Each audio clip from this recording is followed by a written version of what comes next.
Hello दोस्तों, मैं सूरज कुमार हौसला में आपका स्वागत करता हूं। जैसे कि आपको पता है, मैंने अभी 2 वीडियो अपलोड कर चुका हूं। अगर नहीं देखे हैं तो जाइए देखिए और मज़ा लीजिए पॉलिटी का। हाँ, मैं इतना वादा ज़रूर कहता हूं, आप किसी भी चीज़ का तैयारी करते हो, चाहे वो बीपीएससी हो, चाहे बिहार दरोगा हो, चाहे अदर एग्ज़ाम हो, जहाँ भी पॉलिटी आती हो, इससे बाहर नहीं जाएगा। मेरा ये विश्वास है। आप कंटेंट देखकर समझ गए होंगे कि कैसा कंटेंट है। और आज संवैधानिक विकास का तीसरा यानी अंतिम, मैंने पिछले वीडियो में बोला था कि जो छूटा हुआ होगा उसको भी मैं नहीं छोड़ूंगा, ताकि आपको एग्ज़ाम में कोई दिक्कत ना हो। तो आज फाइनल है, जो भी है आज आपके सामने होगा। और इसके बाद मैं एक और वीडियो लेकर आऊँगा, और आप जितना पढ़े हो उस सब का पीवाई की यानी प्रीवियस क्वेश्चंस, चाहे वो आईएएस हो चाहे पीसीएस हो, जितने भी पूछे गए हैं उन सब में पूछे गए क्वेश्चन को लाऊंगा और मैं आपको दिखाऊंगा कि आप सही जगह हो। तो आप इसके बाद एक और वीडियो आएगा जो क्वेश्चन और आंसर पे होगा, मैं एनालिसिस कराऊंगा। तो चलते हैं बिना देरी किए हुए अपने पॉइंट पे। ठीक है, तो चलते हैं दोस्तों। अब मैं बात करता हूँ, सबसे पहले मैं साइमन आयोग, थोड़ा सा मैं आपको पीछे लेकर चलता हूँ। याद कीजिए, मैंने इससे पहले पढ़ाया था आपको 1919 का एक्ट। ठीक है, अब इसी में आपको थोड़ा सा पढ़ना होता है साइमन आयोग। क्या है ये साइमन आयोग, इसके बारे में जानते हैं आप? अगर देखा जाए तो सबसे पहले ये ध्यान देना है कि इसकी घोषणा ब्रिटिश सरकार द्वारा यानी गठन की घोषणा। अब क्यों गठन किया गया 8 नवंबर 1927 को, ये समझिए। गठन साइमन आयोग का इसलिए किया गया था, यानी मेन उद्देश्य जो था, एग्जाम में कई बार पूछता है कि साइमन आयोग का उद्देश्य क्या था गठन का। तो याद कीजिए, जब मैंने मॉन्टेग्यू चेम्सफोर्ड सुधार यानी 1919 का एक्ट पढ़ाया, तो उसमें जो नियम कानून थे उन्हीं का समीक्षा करना इसका मुख्य उद्देश्य था, और भारत के लिए संवैधानिक सुधारों का सुझाव देना ये महत्वपूर्ण था, है ना। तो पहला क्या उद्देश्य था, याद रखेंगे, 1919 का एक्ट की समीक्षा करना यानी जांच करना, और दूसरा है भारत के लिए संवैधानिक सुधारों का सुझाव देना था। तो ये साइमन आयोग का मुख्य उद्देश्य था। अच्छा, आप ये भी ध्यान दीजिएगा कि साइमन आयोग का भारत में बहुत बड़े पैमाने पर क्या था, विरोध हुआ था। और याद कीजिए, यहीं पे इसी साइमन आयोग की वजह से हमारे लाला लाजपत राय, जो पंजाब केसरी के नाम से जाने जाते हैं, उनकी लाठी से मार खाने के बाद मौत हो चुकी थी। और एक वाक्य भी बोले थे वो कि मेरे शरीर पर पड़ी लाठी का एक एक वार अंग्रेजी सत्ता के ताबूत के किल साबित होगी। ये शब्द, ये कथन के रूप में भी क्वेश्चन आता है। तो किसने कहा था? तो लाला लाजपत राय ने। हालांकि इसका विरोध का मुख्य कारण क्या था, ये जानेंगे। देखिए, जब ये इसका गठन किया गया था तो इसमें सभी जो थे वो टोटल के टोटल 7 सदस्य थे, जिनमें सारे अंग्रेज थे, इनमें कोई भारतीय था नहीं। सबसे बड़ी चीज तो यही थी। और जिसका हेड जो था वो सिर्फ जॉन साइमन ही था, इसी के नाम से, है ना, सर जॉन साइमन इसके हेड था। साइमन इसके हेड था, हेड। और इसी के नेतृत्व में ये साइमन आयोग गठित किया गया था। आप देख सकते हैं सारे के सारे ब्रिटिशर्स थे, यानी सारे के लोग ब्रिटिश के लोग थे, इसमें कोई भारतीय नहीं था। ठीक है, अब आप ही सोचिए, जब आप भारत के संवैधानिक विकास के बारे में बात करते हैं, भारत के बारे में सोचते हो, और भारत के लोग ही ना हो, तो जाहिर सी बात है कि विरोध आना हो ही जाएगा जरूरी। तो यही कारण था कि भारत में इसको साइमन गो बैक के नारे लगे, साइमन कमीशन वापस जाओ के नारे। जब वो 3 फरवरी 1928 को जब मुंबई उतरता है तो वहीं पे काले झंडे दिखाए जाते हैं और साइमन गो बैक के नारे लगाए जाते हैं। तो कहीं ना कहीं ये ये विरोध, जिसमें भारतीय नहीं थे, यही कारण था कि इनका विरोध का कारण बना। इसके अलावा इस आयोग ने अपना रिपोर्ट 1930 में पेश करता है। ये कई बार एग्जाम में भी आया है। अब अगर प्रीवियस क्वेश्चन बनाते होंगे तो ये सारे ऐसे क्वेश्चन आपको मिलते होंगे बनाने के लिए।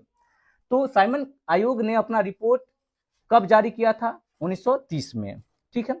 अच्छा, इसने क्या किया, यानी द्वैध शासन प्रणाली, राज्यों को, राज्य में सरकार का विस्तार, ब्रिटिश भारत के संघ की स्थापना, इसके अलावा सांप्रदायिक व्यवस्था को जारी रखने की सिफारिश की। सोचिए, इसने इस रिपोर्ट में द्वैध शासन, जो याद कीजिए प्रांतों में द्वैध शासन लागू था, हमने बताया 1919 का एक्ट, हालांकि वो 1935 के तहत प्रांतों में द्वैध शासन को समाप्त कर दिया जाता है और स्वायत्तता दे दिया जाता है। मैं इससे पहले भी बताया था आपको, तो यहाँ पे ध्यान दीजिएगा।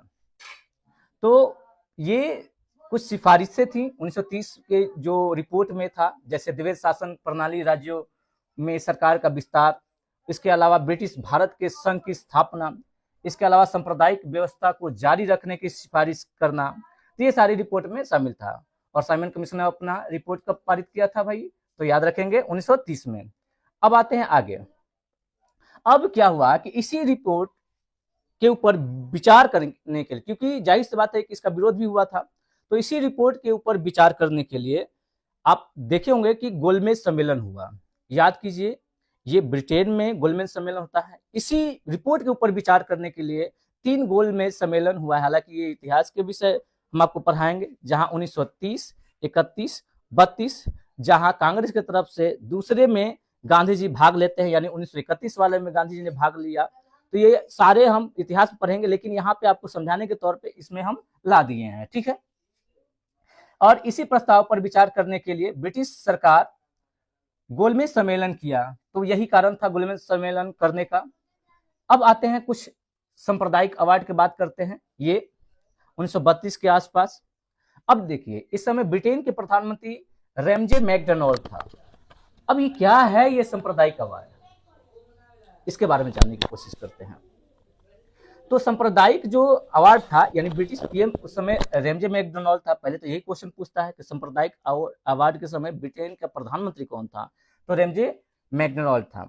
इसने क्या किया कि अगस्त 1932 में, कब? अगस्त 1932 में अल्पसंख्यक, यानी भारत में अल्पसंख्यक बहुसंख्यक क्या होता है? जिसकी संख्या ज्यादा होंगी वो बहुसंख्यक होते हैं, जो कम मात्रा में होते हैं वो अल्पसंख्यक होते हैं। जैसे भारत में हिंदुओं की ज्यादा जनसंख्या है तो वो बहुसंख्यक है, बाकी जैसे कि मुस्लिम हो गए, चाहे वो सिख हो गए, चाहे ईसाई हो गए, ये सारे अल्पसंख्यक में आते हैं। तो ये तो आपको समझ में आता ही होगा। ठीक है। तो अल्पसंख्यकों के प्रतिनिधित्व पर, यानी उनके नेताओं पर, मतलब उनके नेतृत्व पर एक योजना की घोषणा की गई। अब ये योजना क्या था? तो कम्युनल, जिसे आगे चल के इसको कम्युनल अवार्ड या सांप्रदायिक अवार्ड के नाम से जाना गया। यानी कहने का मतलब यह है कि इन सबको बांटना है, एक लाइन में समझ लीजिए। ठीक है। अब क्या हुआ, यहाँ यहीं तक ये मतलब रुके नहीं। इसके अलावा आप देखेंगे कि इसी अवार्ड ने न सिर्फ मुस्लिमों, सिखों, ईसाइयों, यूरोपियनों और आंग्ल भारतीय, अच्छा आंग्ल भारतीय ये एक वर्ड आता है, आपको समझ में आना चाहिए। आंग्ल भारतीय उसे कहेंगे, मान लीजिए जैसे कि किसी के पिता यूरोप से हैं, कोई यूरोपीय कोई भी विदेश से है, जैसे इंग्लैंड या कोई फ्रांस, जो भी हो, बाहर के हो, चाहे उनके पूर्वज रहा हो, तो ये है आंग्ल, ऐसे लोग क्या कहलाते हैं? भारत में रहने वाले लोग आंग्ल भारतीय कहलाते हैं। तो यहाँ पे क्लियर हो गया होगा कि आंग्ल भारतीय क्या होते हैं। तो इस अवार्ड ने क्या किया, न सिर्फ मुस्लिमों, सिर्फ ईसाइयों, यूरोपियों और आंग्ल भारतीयों के लिए अलग निर्वाचन की व्यवस्था की, बल्कि दलितों के लिए भी। अब याद कीजिए, दलित जो थे, दलित समाज के लोग, अब आप याद कीजिए कि यही कारण था कि पूना समझौता हुआ है ना, भीमराव अम्बेडकर के बीच और गांधी जी के बीच। याद कीजिए, यही कारण रहा। तो दलितों को भी इन्होंने बांटने की कोशिश कर दी, और यही कारण था कि गांधी जी इससे नाराज हो जाते हैं। अब जब नाराज हो जाते हैं तो पूना की यरबदा जेल में, याद रखेंगे कहाँ? पूना की यरबदा जेल में वो अनशन प्रारंभ कर देते हैं। जाहिर सी बात है, क्योंकि वो जानते थे कि अगर हम इतने बड़े लेवल पे जो आंदोलन कर रहे हैं, हम एकता को बढ़ावा दे रहे हैं, और ये जो अंग्रेज हैं उन सबको क्या कर रहे हैं? अलग अलग अलग थलग कर रहे हैं, तो कहीं ना कहीं हमारे जो आंदोलन है इस पे असर आएगा, यानी वो कमजोर होगा। तो क्या किए कि इससे नाराज होकर वो उस समय जेल में थे। हालांकि ये पूरा आपको पढ़ाएंगे हिस्ट्री में और बढ़िया से विस्तार से, लेकिन यहाँ पे समझने के लिए हम बात करते हैं। तो यरबदा जेल में अनशन प्रारंभ कर दिए गांधी जी ने। और आपको याद होगा फिर आगे चल के वही कांग्रेस के नेताओं और दलितों के बीच एक समझौता हुआ था, जिसे इतिहास में हम पूना समझौता के नाम से जानते हैं, है ना। तो यहाँ पे 16 सितंबर 1932 को याद कीजिए। तो दलितों की तरफ से जाते हैं अंबेडकर जी और गांधी जी के बीच जो पूना समझौता होता है, आप पढ़े होंगे बहुत बार। तो उसको और आगे पढ़ेंगे कि इसमें क्वेश्चन आता है कि इन दोनों में मध्यस्थता किसने की थी, इनको, तो ये सारे क्वेश्चन आगे आएगा, ये सब पढ़ेंगे हम लोग, जो इतिहास का चैप्टर है। देखते हैं आगे फिर। तो इसे इतिहास में किस नाम से जाना गया? दलितों और कांग्रेसों के बीच जो समझौता हुआ, पूना समझौता के नाम से जाना गया। तो ये थी हमारी सांप्रदायिक अवार्ड, है ना। आशा करता हूं कि ये समझ में आ गया होगा। अब चलते हैं भारत शासन अधिनियम 1947, लास्ट इसमें जो बचा हुआ है इसके थ्रू। अच्छा देखिए, इसमें क्या होता है, आपको पता है कि जब यहाँ तक आते आते भारत में बहुत ज्यादा आपस में ही मुस्लिम लीग कांग्रेस के बीच बहुत सारे द्वेध उत्पन्न हो गए थे और कहीं ना कहीं लोग आपस में ही लड़ने मरने लगे। अब यहाँ पे पूरी तरीके से, और कहीं ना कहीं आप देखेंगे कि फिर 1942 में भारत छोड़ो आंदोलन हुआ कि बहुत सारे कांड होते गए, जिससे अब सबको लग गया। अब जाहिर से बात है, वहां गांधी जी ने स्टार्ट कर दिया 1942 में भारत छोड़ो आंदोलन, डू और डाई का नारा दिया उन्होंने। तो काफी ना, अगर देखा जाए तो बहुत ज्यादा आक्रामकता आ गई थी अपने भारत में उस समय। तब जाकर लास्ट में, अब देखिए ध्यान से, तब भारत शासन अधिनियम के तहत 1947, उस समय क्या होता है, इस समय ब्रिटेन में क्लीमेट एटली नाम के एक पीएम रहते हैं। यानी उस समय ब्रिटेन के पीएम कौन रहते थे? क्लीमेट एटली, है ना। ये 20 फरवरी 1947 को, है ना, घोषणा करते हैं। क्या घोषणा करते हैं? कि भारत को पूर्ण रूप से 30 जून 1948 तक क्या कर दिया जाएगा, भारत में ब्रिटिश शासन को समाप्त कर दिया जाए, यानी भारत को आजादी मिल जाएगी, ठीक है। लेकिन उनको क्या पता था कि भैया इतना आक्रामकता बढ़ गया है कि आप उनको पहले ही आजादी देनी पड़ेगी, क्योंकि उधर मुस्लिम लीग अलग विभाजन की बात करता था, अलग स्टेट बनाना चाहता था जो पाकिस्तान के रूप में जाना गया आगे चल के। तो यही कारण था।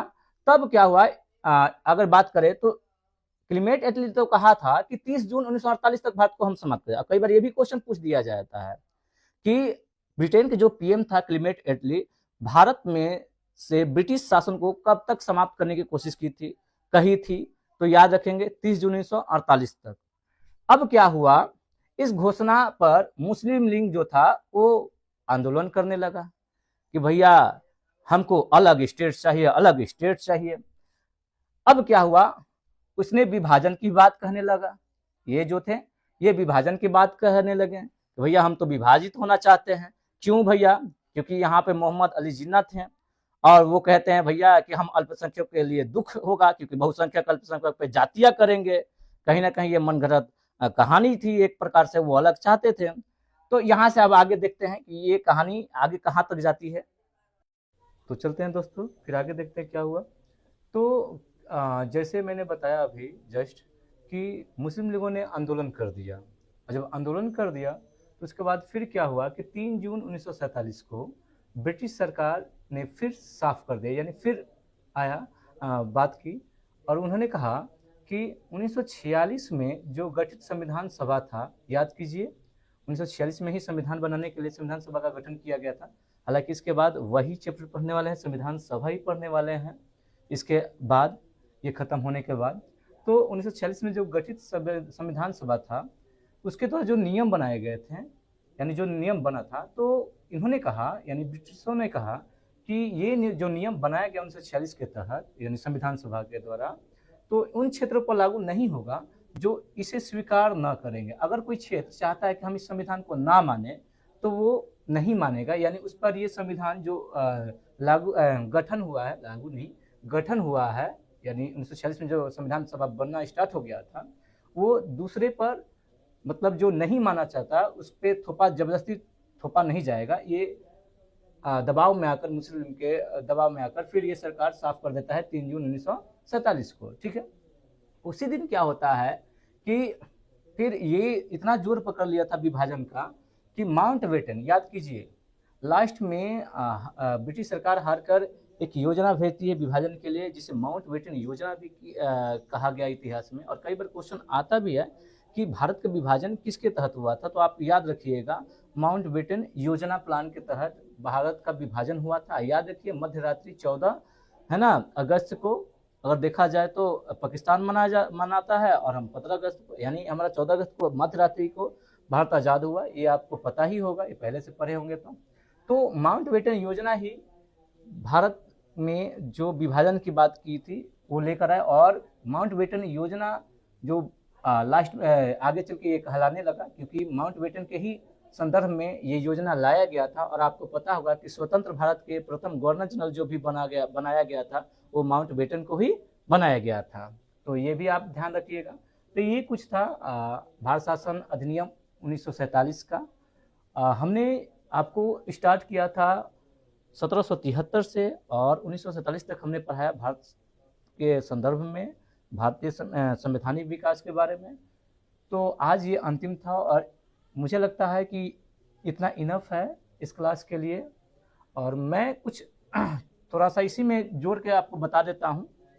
जैसे अंतरिम सरकार, यहाँ से बीपीएससी खास करके क्वेश्चन पूछती है, या कोई भी एग्जाम में आता है, ऐसा नहीं कि सिर्फ बीपीएससी में ही आता है। अंतरिम सरकार ये क्या होता है, और मैं दोनों को यहाँ पे कंपैरिजन करूँगा, यानी तुलना करूँगा अंतरिम सरकार से और स्वतंत्र भारत का पहला जो मंत्रिमंडल बना उससे।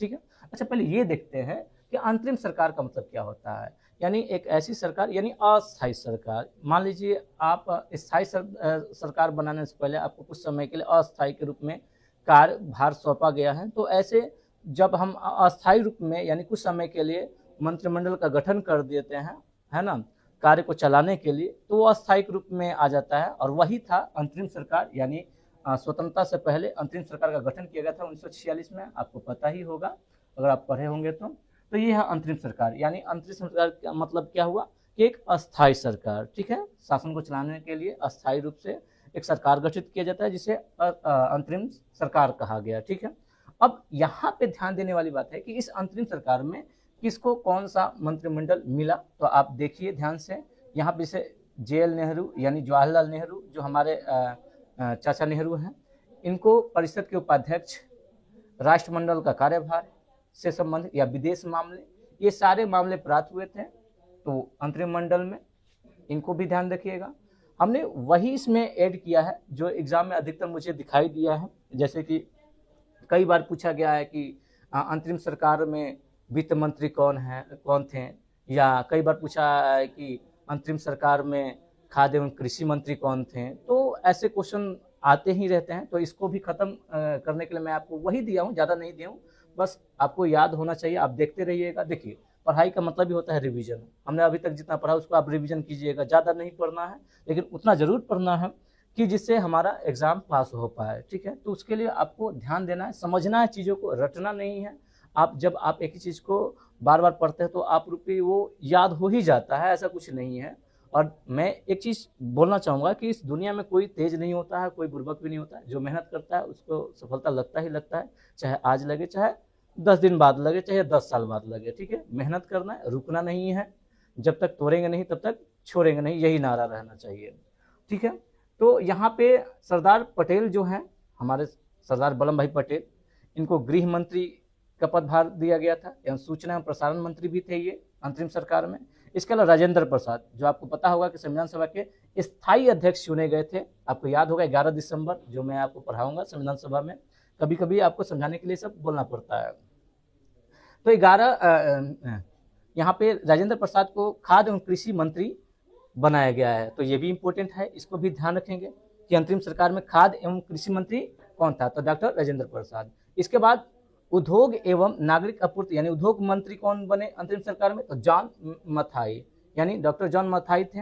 ठीक है, इसके अलावा जगजीवन राम श्रम मंत्री या लेबर मंत्री आप कह सकते हो यहाँ पे। तो श्रम मंत्री कौन बने थे अंतरिम सरकार में, जगजीवन राम। इसके बाद रक्षा मंत्री अंतरिम सरकार में कौन बने, तो बलदेव सिंह कौन मंत्री बने थे, रक्षा मंत्री के पदभार संभाला था। इसके बाद CH भाभा यानी होमी जहांगीर भाभा की अगर बात की यहाँ पे जाए, वो तो HC भाभा है, ये CH भाभा है, वो नहीं है। यहाँ पे कार्य एवं खनन एवं ऊर्जा मंत्री, ठीक है, CH भाभा को बनाया गया। इसके बाद लियाकत अली खान वित्त मंत्री, ठीक है। उसके बाद C राजगोपालाचारी यानी चक्रवर्ती राजगोपालाचारी शिक्षा एवं कला मंत्री, इनको दिया गया। इसके बाद ये ध्यान रखिएगा, कई बार अंतरिम सरकार में वाणिज्य मंत्री भी पूछ दिया जाता है, तो ये भी ध्यान दीजिएगा। आई चुंदरीगढ़ का नाम क्या, आप चुंदरीगढ़ भी आप याद रखिएगा, तो आपको एग्जाम में आराम से वो आप टिक मार दोगे, उसमें कोई दिक्कत नहीं है।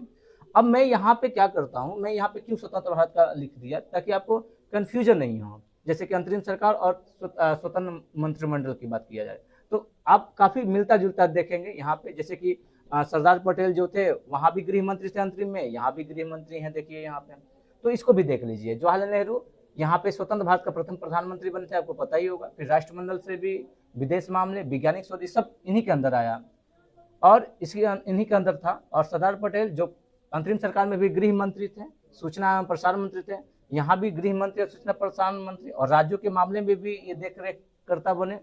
इसके अलावा आप देखिएगा यहाँ पे जॉन मथाई जो पहले थे उद्योग एवं नागरिक, अब यहाँ पे उनको मिला स्वतंत्र भारत में रेलवे एवं परिवहन, ठीक है। इसके बाद स्वतंत्र भारत के वित्त मंत्री जो थे वो आर.के. शनमुगम शेट्टी थे। इसके अलावा आप बहुत बार क्वेश्चन देखे भी होंगे कि स्वतंत्र भारत के प्रथम कानून मंत्री या विधि मंत्री कौन थे, तो याद रखिए बी.आर. अम्बेडकर थे, जो कई बार एग्जाम में पूछा भी गया है। इसके बाद स्वतंत्र मंत्रिमंडल में जगजीवन राम, ये देखिए यहाँ पे अंतरिम सरकार में भी जगजीवन राम जो थे श्रम मंत्री ही थे और यहाँ भी वो श्रम मंत्री ही हैं। इसके अलावा बलदेव सिंह को रक्षा मंत्री बनाया गया था।